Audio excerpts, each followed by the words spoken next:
So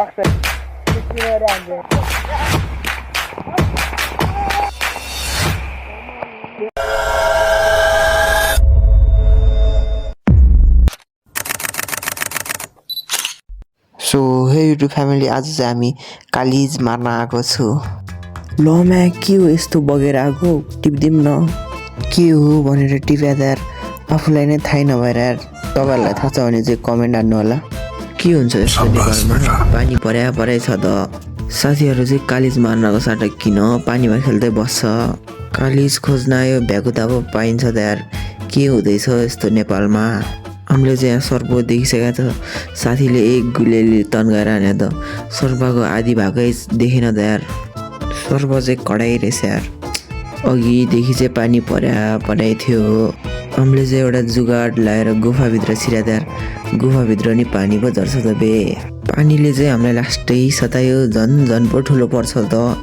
बसेर काम छैन भनेर चल्दियो हामी चाहिँ पानीमा भिजेर।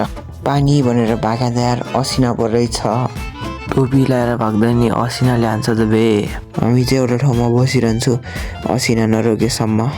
मेरो साथीहरू चाहिँ म भन्दै लास्टै धेरै भिजिसकेछ। के साह्रो पानी पर्यो यार आज त, के भयो यस्तो। हामी चाहिँ अब हाम्रो यो गुम्बामा बस्न लागेको छु। हामीले चाहिँ अघि बाटोमा कोक भेटेको थियो, त्यही उठाएर हामीले खाने प्लान चाहिँ बनायो। यता चाहिँ हाम्रो केपी ओली सरकार एक्लै पानीमा भिजेर आइरहेछ।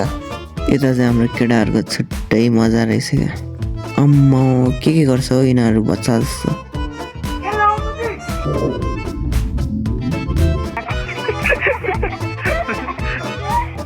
के हो कमेडी पो हान्छ त केटाहरूले। अब चाहिँ हामी कोक खान आँटेको छौँ। फ्रीको कोक पाएर होला स्वादै अरू के हुँदो रहेछ त यार। होइन हो बल्ला तल पो पानी रोक्यो त। अब चाहिँ हामी घरतिर लाग्नेछु एन्ड बाई।